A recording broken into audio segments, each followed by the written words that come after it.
ஓம் ஸ்ரீ மகாபெரியவா திருவடிகள் சரணம். உங்களோட மணி பர்ஸில் பணம் சேர்ந்து நிரம்பி வழிய இந்த தவறுகளை மட்டும் நீங்கள் செய்யாமல் இருங்க போதும். பணம் இன்றைக்கு பல பிரச்சனைகளுக்கு தீர்க்கும் சாவியாக இருந்து வருது. வாழ்க்கையில் எல்லோருக்குமே விருப்பம் இருந்தாலும் இல்லாவிட்டாலும் பணத்தை நோக்கி ஓட வேண்டியிருக்கிறது.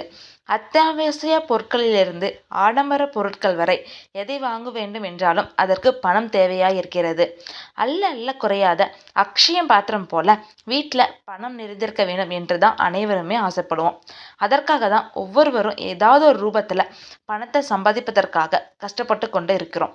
அப்படி கஷ்டப்பட்டு சம்பாதிக்கும் பணத்தை நம்மளால் சேர்த்து வைக்க இயலவில்லை என்றால் எவ்வளவு வருத்தப்படுவோம். இன்றைய காலத்தில் பணம் மிகவும் முக்கியமானது. பெரும்பாலான நபர்கள் என்னதான் மணி பர்ஸ் வைத்திருந்தாலும் அதில் பணத்தை பார்ப்பது என்பது சற்று கடினமான விஷயமாக இருக்கும். பெண்கள் முதல் ஆண்கள் வரை வேலைக்கு சென்றாலும் அவர்கள் பர்ஸில் பணம் இல்லாமல் போகும் நிலை ஏற்படுது. அதிலும் குடும்பத்தில் பல்வேறு செலவுகள் ஏற்படும். நம் பர்ஸில் பல பொருட்கள் இருக்கலாம். பர்ஸில் பணம் தட்டுப்பாடு இல்லாமல் இருப்பதற்கு என்ன செய்ய வேண்டும் அப்படிங்கிறத பற்றி தாங்க இந்த பதிவில் நம்ம பார்க்க போகிறோம். பொதுவாக பர்ஸை வாங்கும்போது அதன் வண்ணத்தின் மீது நம்ம அதிக கவனம் செலுத்துவதில்லைங்க. ஆனால் உண்மையில் நமது பர்ஸின் வண்ணத்தின் மீது அக்கறை செலுத்த வேண்டியது ரொம்ப அவசியங்க. பொதுவாக கருப்பு நிறம் என்றால் அனைவருக்கும் பிடிக்கும். அதனால் கருப்பு நிறத்திற்கு தான் முன்னுரை கொடுப்போம். ஆனால் கருப்பு நிறம் மணி பர்ஸ் மட்டும் பயன்படுத்தவே கூடாதுங்க. வெள்ளை நிற மணி பர்ஸை பயன்படுத்தலாம்.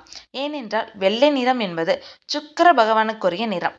இந்த நிறத்தை பயன்படுத்துவதால் பணமும் சேர்ந்து கொண்டே இருக்குங்க.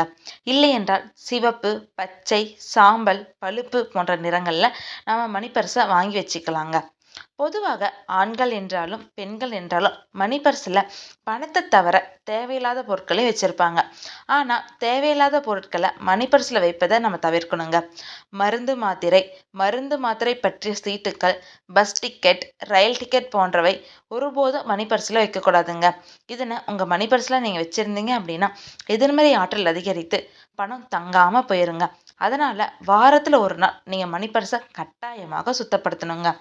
நாம் உபயோகிக்கும் பர்ஸில் தேவையில்லாத பொருட்கள் வைக்கும்போது எப்படி வீண் விரயம் ஏற்படுகிறதோ அதே போல் நாம் பர்ஸ் வைக்கும் இடமும் சுத்தமாக இல்லை என்றால் நம்மிடம் பணம் தங்காதுங்க. அதனால் பணம் வைக்கும் இடத்தை நம்ம சுத்தமாக வச்சிருக்கணுங்க.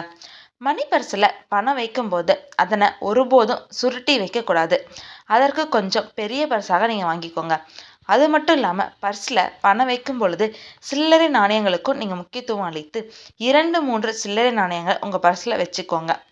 மணி பர்ஸில் பணத்துடன் எந்த பொருளும் சேர்த்து இல்லாமல் இருந்துச்சு அப்படின்னா நிச்சயம் பணம் கரைந்து கொண்டே போகுங்க. நம் அனைவருமே பச்சை கற்பூரம் பணத்தை ஈர்க்கும் என்று பலர் சொல்வதை கேட்டிருப்போம்.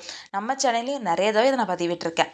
அதனால் பணத்தை ஈர்க்கக்கூடிய பொருட்கள் ஒன்றான பச்சை கற்பூரம், துளசி, 3 ஏலக்காய் போன்ற நறுமண பொருட்களை வெள்ளிக்கிழமையில் ஒரு வெள்ளைத்தாளில் மடித்து மணி பர்ஸில் வச்சுக்கொள்வதால் மகாலட்சுமியின் அருட்பார்வை உங்களுக்கு கிடைக்குங்க. இந்த நறுமணம் வாய்ந்த பொருட்களை நமது மணி பர்ஸில் வைக்கும் பொழுது நாம் எவ்வளவு செலவு செய்தாலும் அது மறுபடியும் நம்ம சேரக்கூடிய வாய்ப்பை நமக்கு ஏற்படுத்தி தருங்க. ஹரஹர சங்கர ஜெய ஜெய சங்கரா, ஹரஹர சங்கர ஜெய ஜெய சங்கரா. ஓம் ஸ்ரீ மகாபெரியவா திருவடிகள் சரணம்.